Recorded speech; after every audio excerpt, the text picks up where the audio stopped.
Olha, hoje é o Dia Mundial do Sono e os médicos alertam que dormir mal pode causar problemas, vários problemas no corpo. Ao vivo, Thaisa Aureliano. Eu durmo pouco, Thaís, e mal. Boa noite. Boa tarde ainda, né?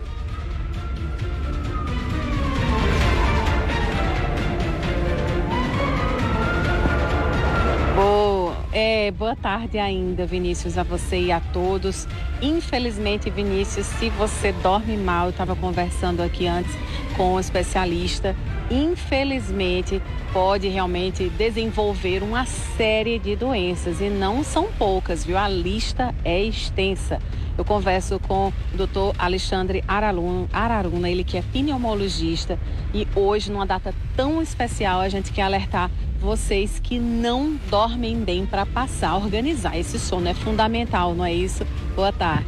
Boa tarde, Thaís. Boa tarde, Vinícius, aos seus telespectadores. De fato, nós temos o dia e a noite como um tapete único.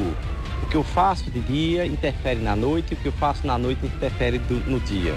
Então, quando a gente sabe que a noite de sono, Vinícius, é uma noite tranquila, descansada, restabelecedora, meu organismo está todo adequado para enfrentar o outro dia, seja um trabalho, um estudo, uma batalha.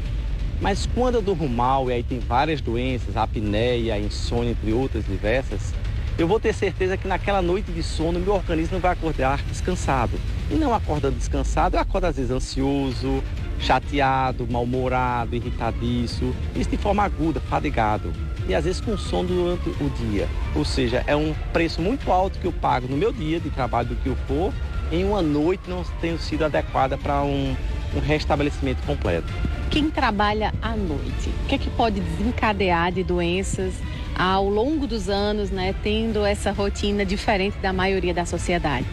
Nós temos um relógio biológico, cada um ser humano, na sua natureza, em que ele foi criado para que o dia seja feito para a luta, para o trabalho, e a noite para o descanso. É fato que a nossa sociedade, ela se readequa de acordo com a nossa realidade e assim os profissionais que trabalham em plantões.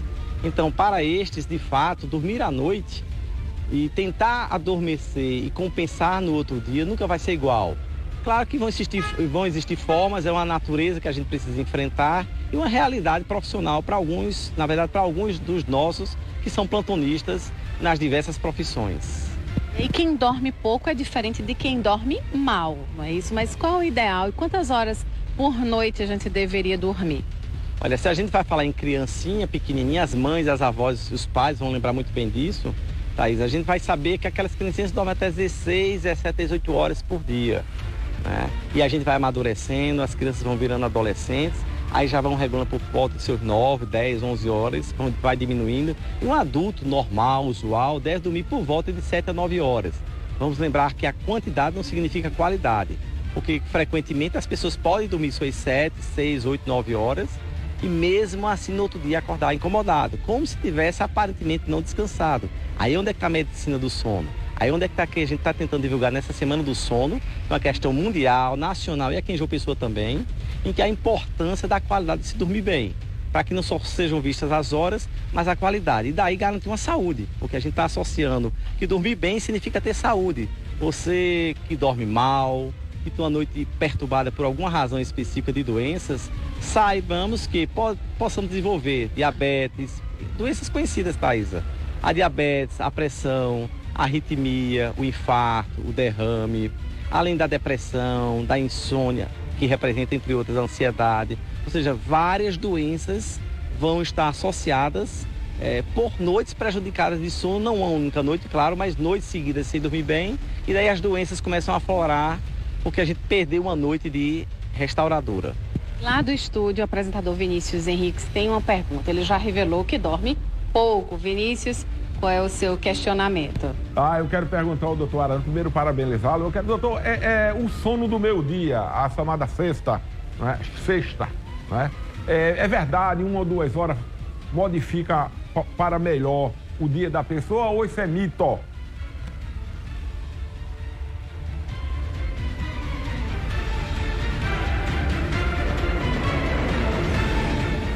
Certo, ele quer saber, doutor Alexandre, se aquela soneca pós-almoço, 1 hora, 2 horas, quem pode, né? Prejudica ou melhora a nossa rotina? Será que realmente é mais saudável tirar esse intervalo para cochilar ao longo do dia ou deixar só para dormir à noite? A gente vai estar falando, Vinícius, se eu estou entendendo bem a sua pergunta, que há características dependem de pessoa a pessoa. Vamos imaginar que a famosa siesta ou sesta da tarde, logo após o almoço, seus 15, 20, 25 minutos, usualmente, ela pode ser uma razão fisiológica, ou seja, pode estar associada ao nosso relógio biológico. Mas, às vezes, algumas pessoas vão estender um pouco mais dessa siesta para 1 hora, 1h30, 2 horas. E, de repente, não é mais a siesta, não é mais o relógio biológico. Talvez seja a tentativa do seu organismo lhe pedindo para compensar uma noite que não foi tão legal para dormir. E aí, fatalmente, já que eu não consegui dormir bem naquelas minhas horas de sono, eu devo estar tentando compensar ao longo do dia, além de talvez uns cochilos, uns bocejares que eu venha dar ao longo do dia.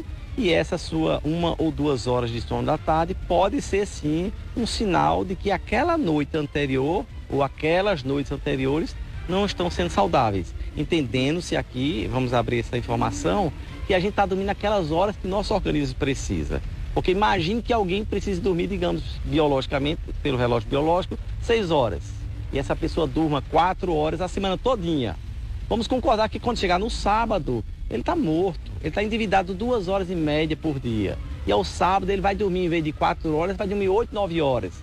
E passa o dia legal.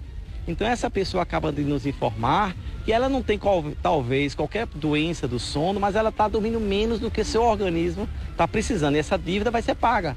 Vai ser paga no sábado, mas também associando algumas doenças que podem, por dormir menos, Thaisa, começar a pagar em representações de doenças diversas que podem aparecer. A gente tem que fazer então para ter uma boa noite de sono? Olha, primeiramente é o que a gente chama de higiene do sono. Higiene do sono, gente, as nossas avós, as nossas mães talvez nos ensinaram. Vamos imaginar que o quarto tem que ser um quarto legal. Não pode ser um quarto barulhento, não pode ser um quarto com cheiros fortes, não pode ser um quarto quente, não pode ser um quarto com luz. A cama tem que ser agradável. O ambiente, ou seja, tão conforme as nossas mães nos orientavam, dormir num ambiente agradável, primeiramente. 2, evitar aquelas coisas que excitam. Menino, não vai assistir TV altas horas. Menino, não vai dar correria, fazer carreira, brincar disso agora. Não toma um café à noite, não toma um refrigerante Coca-Cola à noite. Essas coisas que o bom senso das nossas avós já nos ensinavam, fazem parte para a gente desacelerando, meio que desacelerando, para quando for a hora oportuna que nosso relógio biológico vai nos guiar, para que a gente possa dormir de forma mais tranquila. Ou seja, evitar comidas pesadas, comidas excitantes, né, como os líquidos, a Coca-Cola, o café, que tem a cafeína, por exemplo.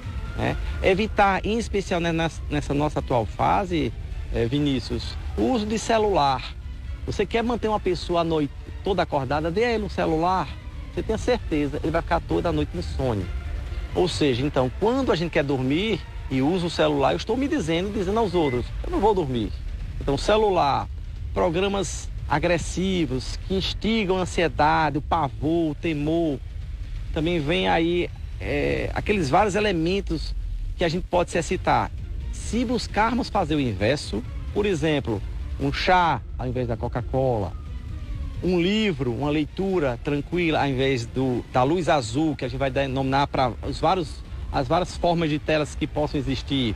Isso sim, num ambiente adequado, tranquilo, uma mente tranquila, desacelerada, deixando seus problemas fora da cama, fora do quarto, fazendo atividade física, isso tende, pelo menos, a dormir melhor aqueles que já são sofredores de algum distúrbio do sono, nesse momento em especial a insônia, por exemplo. Você falou agora há pouco que o ideal é não correr à noite, não se exercitar à noite, né? Não ter esse esforço físico muito acentuado. Mas tem gente que só consegue ir para a academia quando chega do trabalho e aí já é tarde da noite. Então vai atrapalhar nesse caso?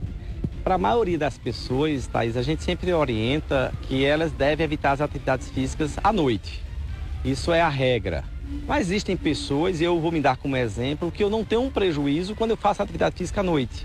Eu durmo tranquilo, tão como se fosse mais cedo. Mas em regra da população, elas vão reconhecer, quem está nos assistindo agora, vai reconhecer que às vezes o ato de fazer uma atividade física muito enérgica sobe a adrenalina entre outros hormônios e entre outras condições, isso torna a pessoa mais excitada. E logo, se eu estou mais excitado e eu desejo dormir, é um desencontro, é um paradoxo. E isso com certeza favorecerá, por exemplo, a um sono mais tardio ou a um insônia aqueles que se atreverem a dormir mais cedo. Isso não é como tomar café à noite, né? Muito obrigada pela sua participação. Pois é, a gente tem que se conhecer, viu, Vinícius? E ver quando o sono está saindo da rotina habitual para procurar, então, um especialista e investigar o que é que está acontecendo com o nosso corpo. Eu volto com você. Cada pessoa tem um modo de ser, né, com o tempo, né? Eu tô daquele modelo assim, que eu vou assistir um filme, 10 minutos eu assisto o filme, quando já tá no final, já tá passando... Eu digo, meu amigo, que... Aí pronto, aí não durmo mais. Durmo 3, 4, no máximo 4 horas por dia. É ruim. Aí é da pessoa, né? Celular, quando o Fluminense perde é que não dorme mesmo, né?